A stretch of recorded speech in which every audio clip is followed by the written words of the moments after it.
আমি মদ খেয়ে মসজিদে গেলে তারা আয়া দিবে সকলে, মদ খেয়ে মসজিদে গেলে তারাই দিবে সকলে।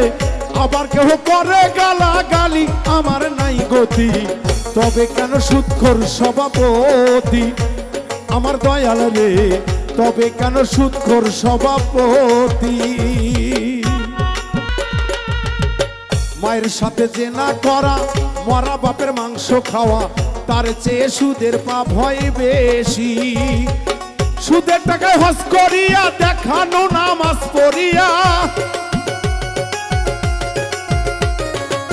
সুদের টাকায় হজ করিয়া দেখানো নামাজ পড়িয়া, আল্লাহ বলে করছো মুনাফিকি আমার নাই গতি, তবে কেন সুদখোর সভাপতি মসজিদের, তবে কেন সুদখোর সভাপতি আমার নাই গতি, তবে কেন সুদখোর সভাপতি।